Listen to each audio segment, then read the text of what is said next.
मुख्यमंत्री भजनलाल शर्मा के सुशासन लक्ष्य को पूरा करने के लिए बेहद जरूरी है कि अधिकारी मुख्यालय पर रहे, खास तौर पर पब्लिक डीलिंग से जुड़े विभाग। ये कहना है प्रदेश के मुख्य सचिव सुधांशु पंत का। मुख्य सचिव ने दौसा कलेक्ट्रेट में जिला स्तरीय अधिकारियों की बैठक ली, साथ ही हिदायत दी कि बिना अनुमति के कोई अधिकारी जिला नहीं छोड़ सकता।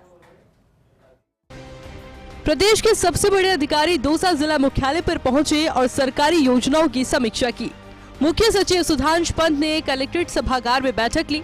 सीएस पंत का पहला फोकस था अधिकारियों के मुख्यालय पर बने रहने पर। आमतौर पर दौसा से अप डाउन की शिकायतें मिलती है, इन पर विराम लगे और इसके लिए सीएस ने हिदायत दी कि अधिकारी जिले से बाहर बिना जिला कलेक्टर की अनुमति के नहीं जा सकते हैं। खासकर वो अफसर जो बिजली घर, पानी, चिकित्सा जैसे पब्लिक डीलिंग के विभाग देखते हैं। सीएस ने साफ कहा कि गर्मी के मौसम को देखते हुए बिजली और पानी से जुड़े अधिकारी अवकाश बिना स्वीकृति के नहीं ले सकते हैं। दौसा जिले के सभी अधिकारियों को अपने मुख्यालय पर रहने की सख्त हिदायत दी गई है। जिला कलेक्टर उसकी मॉनिटरिंग भी करेंगे और सुशासन के लिए बहुत आवश्यक है कि अधिकारी अपने मुख्यालय पे मिलें या क्षेत्र में मिलें।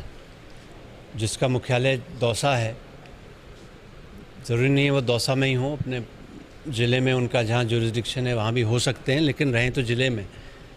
ऐसा नहीं हो जैसे हमारे पास शिकायतें आती हैं कि दौसा रहने के बजाय जयपुर से अप डाउन कर रहे हैं। बैठक में जिला कलेक्टर देवेंद्र कुमार और एसपी सागर राणा के अलावा केवल अन्य विभागों के जिला स्तरीय अधिकारियों को बुलाया गया।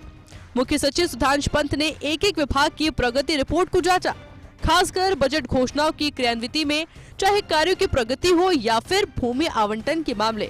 मुख्य सचिव ने संगठित अपराधों पर नकेल कसने की हिदायत दी। उन्होंने ई फाइलिंग प्रोसेस पर निचले स्तर पर लापरवाही पर नाराजगी जाहिर की। उन्होंने कहा कि जब जिला कलेक्टर त्वरित कार्रवाई करते हैं तो निचले स्तर पर लापरवाही नहीं होनी चाहिए। मुख्य सचिव ने पोर्टल पर दर्ज शिकायतों के निस्तारण में अच्छी प्रोग्रेस पर देवेंद्र कुमार के कार्य की सराहना भी की। जो जन अभाव अभियोग निराकरण है, संपर्क पोर्टल जिसे कहते हैं, उसमें देखा गया कि पहले के मुकाबले ज़िले में काफ़ी सुधार हुआ है।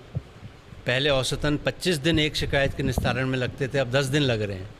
तो बहुत अच्छी प्रगति हुई है। जो राहत लोगों को मिलती थी उसके प्रतिशत में भी काफ़ी सुधार हुआ है। तो कुल मिला के ये और कई अनेक चीज़ों पे जो महत्वपूर्ण विषय हैं उस पे आज जिला कलेक्टर और डिस्ट्रिक्ट एसपी और बाकी जिला स्तरीय अधिकारियों के साथ चर्चा हुई। मुख्य सचिव सुधांशु पंत ने केंद्र और राज्य सरकार की स्वास्थ्य योजना, आयुष्मान योजना, लैंड कन्वर्जन, म्यूटेशन जैसे बारीक बिंदुओं पर भी फीडबैक लिया। बैठक के बाद हुई प्रगति समीक्षा के बाद दौसा कलेक्टर देवेंद्र ने कहा कि मुख्य सचिव की ओर से दिए गए निर्देशन की पालना सुनिश्चित की जाए।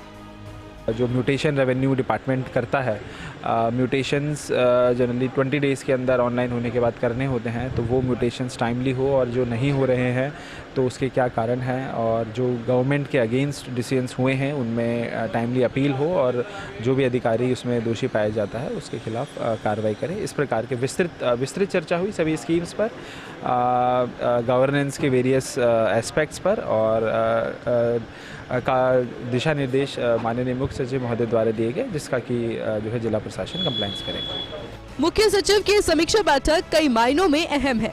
सरकार के सुशासन के लक्ष्य को पूरे करने के साथ साथ मुख्य सचिव सुधांशु पंत ने इस दौरे में संकेत भी दिए कि यदि कोई अधिकारी काम नहीं करता तो उनके लिए आने वाले दिन अच्छे नहीं होंगे। अब देखना होगा कि मुख्य सचिव के दौरे के बाद दौसा के प्रशासनिक हलके में कितना बदलाव आता है। खास तौर से उन अधिकारियों को ये नसीहत भी दी गई कि वो अपना मुख्यालय नहीं छोड़े, क्योंकि मुख्यालय पर यदि अधिकारी नहीं रुकते हैं तो समस्याओं का समाधान संभव नहीं हो सकता। Laxmikant Sharma, first India news, Dausa.